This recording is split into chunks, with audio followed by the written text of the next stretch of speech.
그 일 후에 하나님이 아브라함을 시험하시려고 그를 부르시되 아브라함아 하시니 그가 이르되 내가 여기 있나이다. 여호와께서 이르시되 내 아들 내 사랑하는 독자 이삭을 데리고 모리아 땅으로 가서 내가 내게 일러준 한 산 거기서 그를 번제로 드리라.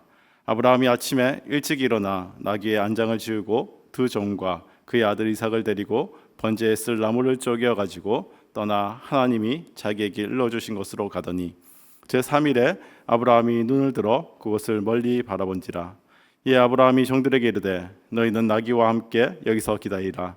내가 아이와 함께 저기 가서 예배하고 우리가 너희에게로 돌아오리라 하고 아브라함이 이에 번제나무를 가져다가 그의 아들 이삭에게 지우고 자기는 불과 칼을 손에 들고 두 사람이 동행하더니 이삭이 그의 아버지 아브라함에게 말하여 이르되 내 아버지여 하니 그가 이르되 내 아들아 내가 여기 있노라.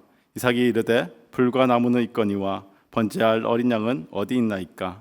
아브라함이 이르되 내 아들아 번제할 어린 양은 하나님이 자기를 위하여 친히 준비하시리라 하고 두 사람이 함께 나아가서 하나님이 그에게 일러주신 곳에 이른지라. 이에 아브라함이 그에게 제단을 쌓고 나무를 버려놓고 그의 아들 이삭을 계박하여 제단 나무 위에 놓고 손을 내밀어 칼을 잡고 그 아들을 잡으려 하니 여호와의 사자가 하늘에서부터 그를 불러 이르시되 아브라함아 아브라함아 하시는지라.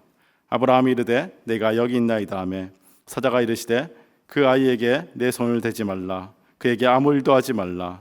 내가 내 아들 내 독자까지도 내게 아끼지 아니하였으니 내가 이제야 내가 하나님을 경외하는 줄을 아노라. 아브라함이 눈을 들어 살펴본즉 한 순양이 뒤에 있는데 뿔이 수풀에 걸려 있는지라. 아브라함이 가서 그 순양을 가져다가 아들을 대신하여 번제로 드렸더라.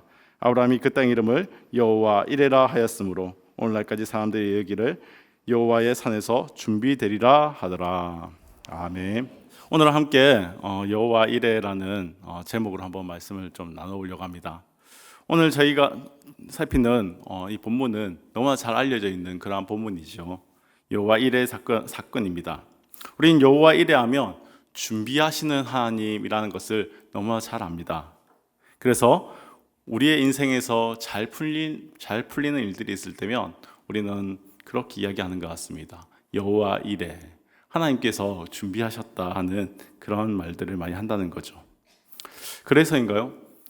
어느 순간부터인가 우리는 하나님을 나를 위해서 무언가를 준비하시는 분, 나를 위해서 일하시는 분 정도로만 생각하는 것들이 참 많은 것 같습니다. 마치 하나님은 나를 돕기 위해 존재하시는 그러한 하나님으로 여겨진다는 것이죠. 그러나 여호와 이레의 본문은 우리를 위해 축복을 준비하시는 것에 포커스를 두지 않고 있다는 것입니다. 그렇다고 축복을 바라며 드리는 우리의 순종 또는 믿음에 포커스를 두지도 않습니다. 그러면 오늘의 사건은 도대체 어디에 관심을 두고 있는 것일까요? 그것은 바로 하나님은 어떠한 분이신가, 그리고 우리는 하나님을 어떻게 섬겨야 하는가 하는 것을 우리에게 알려주는 것이 아닐까 생각합니다. 자, 그러면 함께 본문을 살펴보겠습니다. 오늘의 본문은 크게 세 부분으로 나눠집니다. 첫째는 이삭을 번제로 바치라는 하나님의 명령, 둘째는 그 말씀에 대한 아브라함의 순종, 그리고 마지막으로 순종하는 아브라함에게 주시는 하나님의 축복으로 오늘 본문이 구성되어 있다는 것이죠. 오늘의 본문은 그 일 후에라는 말로 시작됩니다. 그 일. 오늘 본문의 앞에 21장 후반에 있는 아브라함과 그랄 왕 아비멜렉과의 맺은 그 협약의 그 내용이 담겨져 있습니다. 아브라함이 판 우물을 아비멜렉의 종들이 빼앗은 일이 바로 앞장에 있었는데요. 아비멜렉은 이 사실을 몰랐다고 했습니다. 그래서 아브라함은 이 아비멜렉에게 암양 7마리를 주고 그 우물을 자신이 팠다는 것에 대해서 인정해 달라고 아비멜렉에게 이야기하게 됩니다. 그래서 두 사람은 서로 맹세했고 아브라함은 그 우물을 브엘세바, 맹세의 우물이라고 불렀습니다. 중요한 것은 여기서 아브라함이 하나님을 영원하신 하나님이라고 불렀다는 것입니다. 하나님이 영원하신 하나님이 될 때 영원한 것을 목적 삼고 저희는 살아갈 수 있습니다. 영원한 나라를 소망하며 살아갈 수 있게 됩니다. 즉 이전까지 아브라함에게는 하나님은 영원하신 분은 아니었던 것 같습니다. 그래서 그의 목적도 그의 소망도 하늘에 있는 것이 아니라 땅에 있는 것, 어쩌면 이 제한된 그러한 삶에 있었을지도 모르겠습니다. 그런데 이 브엘세바에서 그는 영원하신 하나님을 찬양하면서 이제 그의 시선도 하나님을 따라 위의 것을 바라보는 그러한 모습으로 변해가더란 것이죠. 그리고 아브라함이 브엘세바에서 여러 날을 지내게 됩니다. 여러 날, 오랜 기간을 뜻하는데요. 그래서 창세기 21장부터 오늘 우리가 함께 읽었던 창세기 22장까지의 사이에는 상당히 긴 시간이 흘렀다는 것을 알 수 있습니다. 한 10년 정도로 그 간격을 볼 수 있는데요. 그 일 후에 영원하신 하나님을 고백하고 10년 후에 하나님이 아브라함을 시험하시려고 그를 부르시되 아브라함아 하시니 그가 이르되 내가 여기 있나이다 라고 1절 말씀은 시작하고 있다는 것이죠. 영원하신 하나님을 고백하고 이제는 하나님의 그 믿음의 시선을 따라 위의 것을 바라보던 그 아브라함에게 하나님은 이제 10년 후 그에게 시험을 하시더라는 것입니다. 하나님께서 아브라함을 시험하기 위해 불렀습니다. 성경에서 시험은 그 주체가 누구냐에 따라서 시험의 성향이 달라집니다. 사탄이 주체가 될 때에는 이것은 유혹이 되는 것이고요. 이 시험이 하나님이 주체가 되면 훈련 또는 테스트가 되게 됩니다. 즉 사탄의 시험은 우리를 넘어뜨리려는 것이 목적이고 하나님의 시험은 우리를 세우시려고 하는 것이 그 목적입니다. 그리고 아브라함을 시험하시는 하나님 앞에 정관사가 붙어져 있죠. 바로 그 하나님입니다. 지금까지 아브라함을 인도해 오신 그분, 아브라함이 영원하신 하나님이라 고백했던 그분, 그 하나님이 아브라함을 부르셨다는 것입니다. 만약 나를 잘 아는 부모님이나 친구가 우리에게 목적지를 말하지 않고 우리를 불러서 함께 가자고 한다면 우리는 어떨까요? 아마 그 목적지가 불분명해도 우리는 그 사람을 따라가게 될 것입니다. 그러나 잘 알지 못하는 사람이 함께 가자라고 하면서 우리를 이끌어간다면 어떨까요? 아마 우리는 도망하지 않을까요? 영원하신 하나님을 고백한 아브라함은 하나님께서 자신을 부르시는 것이 자신을 세워주시려고 하시는 것임을 신뢰하였습니다. 나를 하나님께서 부르시고 나를 이렇게 시험하시는 것은 나를 세워주기 위함이야. 아브라함은 이렇게 여겼던 것이죠. 그런 가운데 임하신 하나님의 명령입니다. 2절에 나오죠. 너는 모리아 산으로 가서 이삭을 번제로 바치라. 하나님이 지시하는 산이라고 이야기하는데 그것이 바로 모리아 산이죠. 이 모리아 산으로 가서 이삭을 번제로 바치라는 것입니다. 2절 말씀입니다. 여호와께서 이르시되 내 아들 내 사랑하는 독자 이삭을 데리고 모리아 땅으로 가서 내가 내게 일러준 한 산 거기서 그를 번제로 드리라. 그런데 이 명령은 너는 가라라고 하는 히브리어 레크라카로 시작하게 됩니다.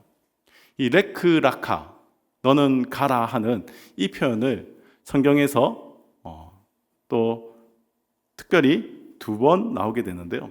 창세기 12장에서 아브라함을 부르시고 하나님이 약속하신 그 땅을 향해 가라고 할 때 이 레크라카를 쓰고 또 오늘의 본문에서 이 레크라카라는 단어를 쓰고 있다는 것입니다. 내가 보여줄 땅으로 가라. 그 명령과 흡사한 지금 그 명령을 오늘 하고 있는 것이죠. 오늘 본문의 명령이 아브라함에게 주신 첫 번째 명령과 같은 수준의 명령이라는 것입니다. 때로는 황당하게도 들릴 수 있는 명령들, 어디인지도 알지 못한 채 그저 믿고 따르라고 나아가라고 하는 그러한 명령들. 그렇지만 정말 중요한 명령에 이 레크 라카를 쓰고 있는 것이죠. 하나님은 아주 중요한 명령을 지금 아브라함에 하고 있습니다. 사람의 생각에 따라서는 황당하고 정말 이해할 수 없는 명령, 그 명령을 지금 아브라함에게 하고 있습니다. 그러면 모리아 산으로 가서 이삭을 번제로 바치라는 이 명령의 의미는 무엇일까요? 하나님께서는 이해할 수 없는 명령을 내리시는데 이 이해할 수 없는 명령에는 하나님의 의도가 담겨져 있는 것이죠. 그 의미는 아브라함의 소망을 내어놓으라는 것입니다. 창세기를 가만히 보면 아브라함과 하나님 사이에서 계속 이야기되어지는 주제가 하나 있습니다. 12장에서 아브라함을 불러내는 그 순간부터 아브라함의 인생 가운데에서 하나님과 계속해서 오가는 그 주제, 그것은 바로 후손이지요. 하나님의 언약을 이어갈 아들 이야기입니다. 그런데 그 아들이, 오래전 약속되었던 그 아들이 이제야 받게 되었고 대를 이을 중요한 아이로 여겨지고 있었습니다. 그런 이삭을 바치러 가라고 하나님은 명령하고 있는 것이죠. 이것은 곧 아브라함에게 있어서는 모든 것을 내어 놓으라는 것입니다. 이삭이 없다면 아브라함의 소망은 없어지는 것입니다. 이삭은 지금 아브라함에게 가장 소중한 것입니다. 어쩌면 자신의 생명보다 더 소중한 것이 이삭이 아니었을까 생각합니다. 그래서 2절 말씀에 내 아들, 내 사랑하는 자, 내 독자 이삭이라 표현하고 있는 것이죠.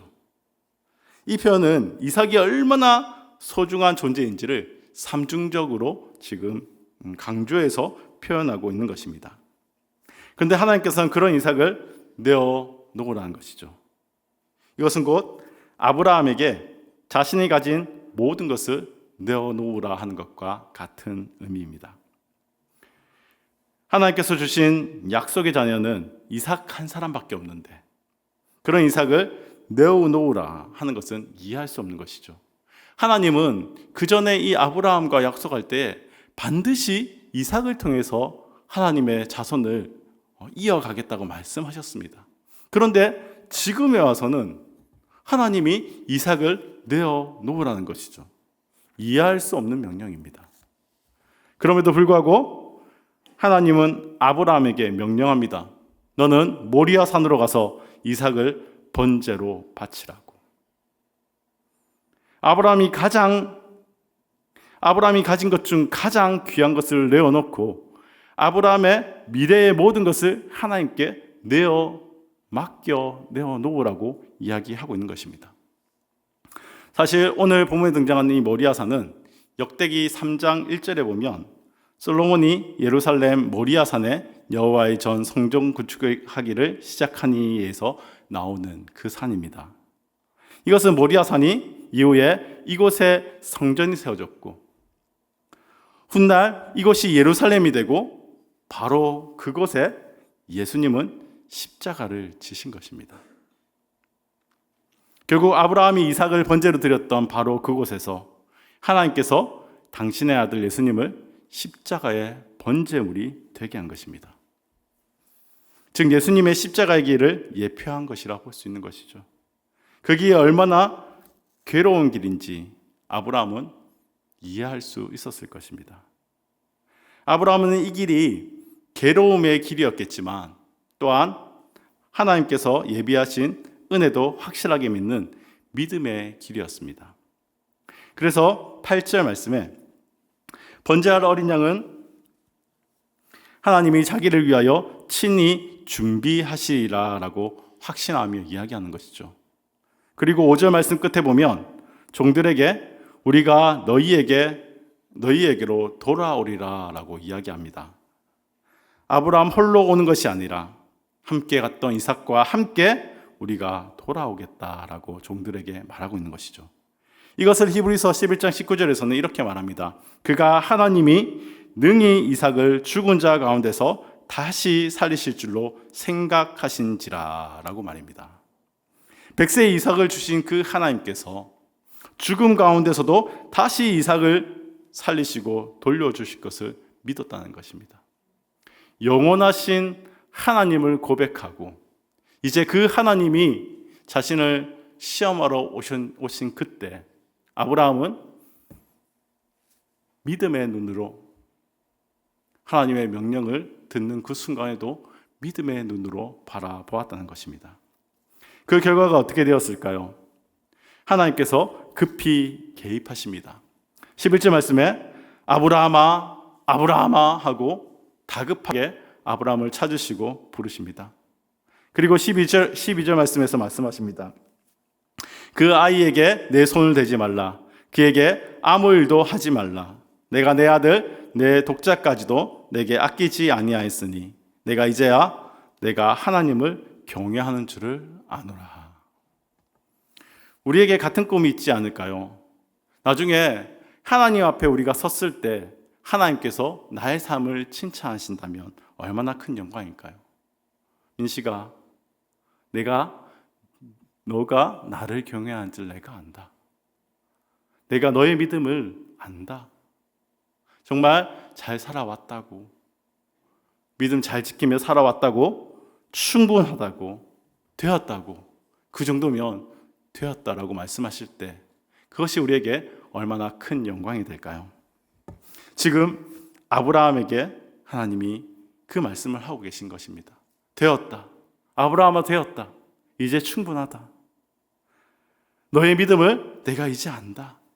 충분하다라고 인정하고 계시는 것이죠. 이렇게 말씀하시는 하나님 아버지의 마음을 한번 생각해 보십시오. 얼마나 기쁠까요? 하나님께서 후손을 이야기할 때마다, 믿음을 이야기할 때마다 하나님 아니요, 저는 다른 사람, 내 종중에 엘리에셀이 물려받을 겁니다. 아니 하나님 이삭 말고, 그렇게 늘 언제나 하나님의 명령에 다른 이야기를 하던 아브라함. 그런데 이제는 그 하나님을 바라보면서 하나님의 말씀에 순종하는 그 아브라함을 보며 하나님의 마음은 얼마나 기뻤을까요? 사랑하는 성도 여러분, 저와 여러분의 모습이 그랬으면 좋겠습니다.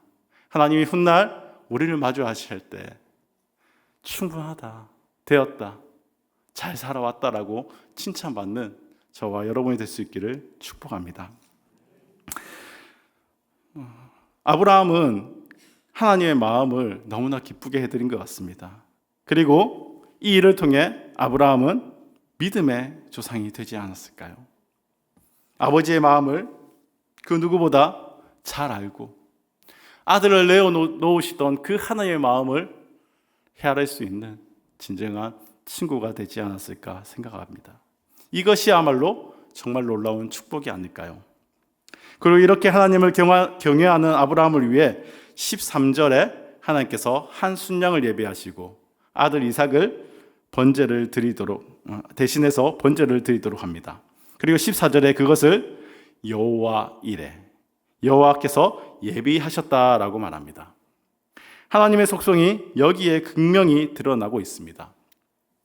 성경에서 여호와 이레, 예비하시는 하나님의 이야기를 찾는 일은 그리 어렵지 않습니다. 요셉은 형들의 미움을 받아 애굽에 팔리었죠. 그런데 요셉은 그 일이 여호와 이레라고 훗날 고백합니다. 요셉은 가진 고생한 끝에 애굽의 총리에 오르는 그러한 순간을 맞이했죠. 그 사건을 누군가는 운이 좋았다, 누군가는 정말 열심히 했던 이 요셉에게 칭찬할 수 있는 그러한 행동이 될 수 있을 것입니다. 그러나 성경은, 그리고 요셉은 이 일이 하나님께서 준비하셨다, 여호와 이레의 은혜라고 고백했다는 것입니다. 모세가 나일강에서 공주에게 건져져 자란 일들, 나오미와 룻이 고향으로 돌아왔을 때 보아스라는 인물을 만났던 일들, 에스더가 왕위에 올라 이스라엘 백성을 구하게 된 그 일들, 이 모든 것이 여호와 이레의 은혜인 줄 믿습니다. 성경은 온통 여호와 이레의 은혜를 기록하고 있습니다. 그런데 이 모든 일에 공통점이 있다는 것입니다. 이들에겐 어려운 환경, 고된 세월 등이 찾아왔다는 것이죠. 하나님을 믿고 산다는 건 보장되어 있는 평탄한 길이 아닙니다. 모든 것이 잘 되고 남들이 부러워할 만한 그런 부러움을 사고 사는 그러한 인생이 아닙니다. 남들처럼 어려움도 있고요. 오히려 더 힘든 순간도 찾아올 수 있습니다. 예수 때문에 받는 박해, 심지어 내 삶에 소망을 요구하시는 일도 있을 수 있다는 것입니다. 세상적 기준에서 잘 살고 싶다, 잘 되고 싶다, 그런 마음으로 하나님을 믿고 계시다면 잘못 선택하셨습니다. 하나님의 계획은 세상적 잘됨보다 더 중요한 것, 더 귀한 것에 있습니다. 영원한 생명이며 하나님 나라에 있는 것입니다. 하나님은 끊임없이 우리의 시선을 하늘의 것으로 끌어올리려고 하고 계십니다. 그리고 하늘의 것을 바라보며 믿음을 보일 때 하나님은 하나님 백성들을 위해 크고 좋은 것을 준비해 주시는 것입니다. 그럼 여호와 이레의 은혜가 성경에만 기록되고 먼 과거에만 있다 사라진 은혜일까요? 아니요. 오늘날에도 전 수없이 많이 듣고 수없이 많이 경험하며 살아갑니다. 세상 사람들은 우연이라는 말을 하지만 모든 일을 짜맞추어 보면 여호와 이레의 은혜였습니다. 우리는 선교 사역들을 감당하는 선교사님들로부터 그런 간증들을 참 많이 듣습니다. 입버릇처럼 말씀하시죠. 하나님의 때에 정말 힘들고 어려운 그 순간에 하나님께서 적절한 곳에 부어주시고 알지 못하는 사람들을 통해서 또 상황과 환경을 바꾸어서 하나님은 개입하시고 모든 일을 이루어 주신다. 모든 것이 여호와 이레인 줄 믿습니다. 저의 삶 가운데도 마찬가지입니다. 제 삶을 돌아보며 넉넉한 삶은 아니었습니다. 어떻게 보면 조금은 시련이 많았던 그러한 삶이었던 것 같습니다. 그래서 청년 때 참 많이 들었던 말이 하나님이 너를 얼마나 크게 쓰시려고 그렇게 힘들게 하실까 하는 이야기를 들었는데요.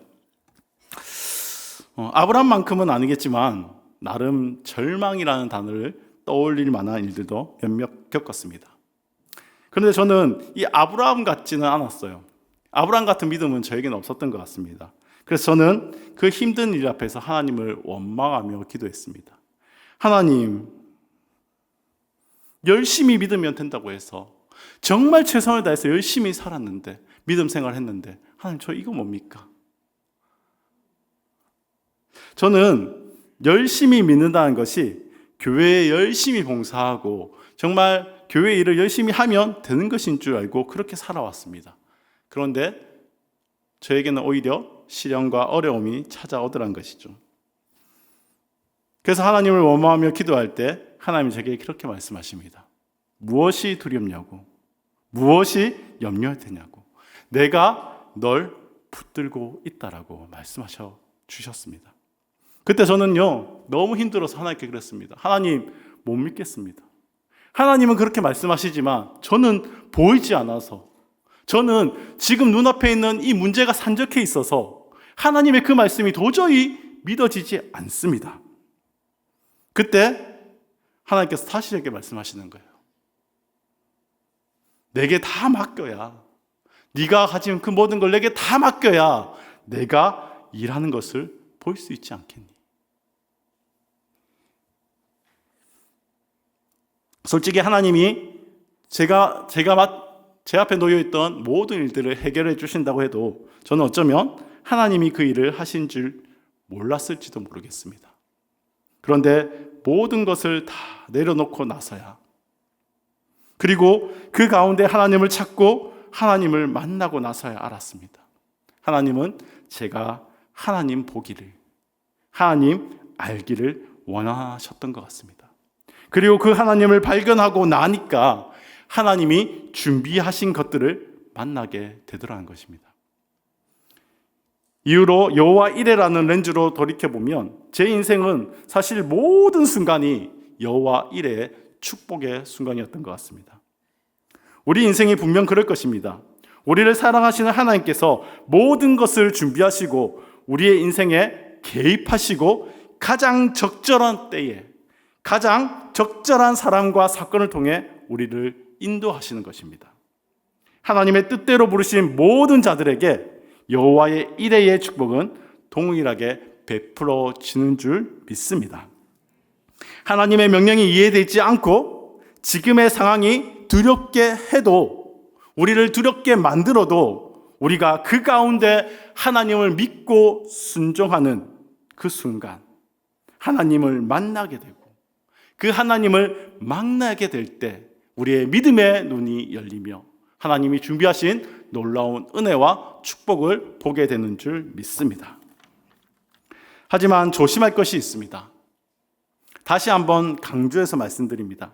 우리가 조심해야 할 것은 하나님을 믿고 받게 되는 축복에 우리의 시선이 빼앗겨서는 안 된다는 것입니다. 우리는 하나님이 준비하신 순양에 관심이 많습니다. 하지만 하나님의 관심은 그 산을 통해 우리가 얻게 되는 무엇이 아니라 우리가 하나님께 보이는 반응에 있습니다. 그분이 주시는 선물은 물론 중요하지만 그 선물을 주시는 하나님이 먼저라는 것입니다. 우리는 순서가 바뀔 때가 너무 많아요. 축복에 관심이 많습니다. 하나님이 부어주실 것에만 관심이 많습니다. 하나님은 우리와 관계하고, 하나님은 우리가 하나님을 올바르게 고백하기를 원하고 믿음의 눈을 들어 하나님을 보기를 원하는데, 우리는 하나님이 아닌 축복에 눈을 빼앗길 때가 많다는 것입니다. 오늘 본문은 우리에게 말해주고 있습니다. 하나님께 먼저 소망을 두라고, 하나님을 바라보라고 말입니다. 그리고 눈을 들어보니 순양이 보이더라는 것이죠.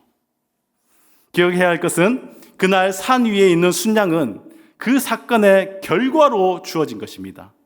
하나님이 주신 축복의 일부분일 뿐이라는 것입니다. 이 사건의 중요 포인트는 아브라함이 하나님께 자신과 이삭의 운명을 온전히 의탁했다에 있습니다. 예비하신 축복보다 그분과의 관계, 그 믿음이 선행되었다는 것입니다. 순양이 예비되어 있다는 것을 알고 순종한 것이 아니었습니다. 하나님이라서, 영원하신 하나님이라서, 자신의 모든 삶을 주관하고 인도하신 하나님이라서, 그분의 명령이라서 순종한 것입니다. 하나님이 중요한 것입니다.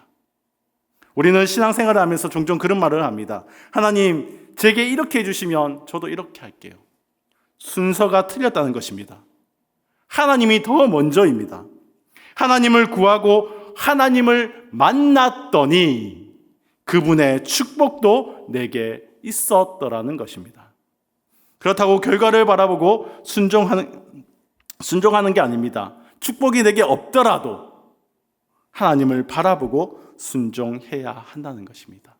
그런 사람에게 하나님은 일해하시는 것입니다. 사랑하는 성도 여러분, 우리에게 여호와 이레의 절정의 사건이 무엇인지 아십니까? 이 모리아 산에 순양을 준비하신 그 하나님께서 저와 여러분을 위해 우리의 믿음을 미리 보시고 예수 그리스도를 희생양 삼아 예루살렘의 십자가에 내어주시기 위해 준비하셨다는 것입니다. 이것이야말로 진정 여호와 이레인 줄 믿습니다. 하나님은 사랑이시라는 이 성경의 가르침은 참으로 진리입니다. 자신의 백성을 사랑하셔서 가장 아끼시는 것을 준비하시기까지 하시는 그분, 그분이 우리를 가장 좋은 길로 인도하시며 가장 좋은 것을 준비하시는 하나님이십니다. 우리가 믿고 섬겨야 할 그러한 분인 줄 믿습니다. 의심하지 말고 온전히 모든 걸 맡겨드려야 합니다. 우리의 삶 속에 펼쳐지는 고통스러운 시험들, 버거운 모리아산을 묵묵히 믿음으로 감당하며 올라가십시오. 우리가 의지하는 것들, 우리가 소망이라 여기는 것들, 그러한 것을 우리에게 요구하실지도 모릅니다. 그러나 믿고 순종하십시오. 그리고 그 산 정상에서 여호와 이레의 하나님을 만나보십시오. 상황에 흔들리지 말고, 나의 판단에, 세상의 기준에 따르지 말고 순전한 믿음을 가지고 믿으십시오. 하나님을 구하고 하나님을 찾고 따르는 사람만이 이레의 하나님을 만나게 될 것입니다. 어쩜 우리가 순종하지 않아서 이래야 하나님을 만나지 못한 것은 아닐까요? 하나님의 이래는 믿음의 사람에게 준비된 하나님의 축복인 줄 믿습니다. 믿음으로 살아가는 우리 성도님들 다 되셔서 이 아브라함같이 하나님을 나의 영원한 하나님으로 고백하고 그 하나님이기에 우리의 모든 믿음을 드리고 우리의 순종을 드릴 때 우리를 위해 일해하시는 그 하나님을 만나는 축복을 누리시기를 주님의 이름으로 축복합니다.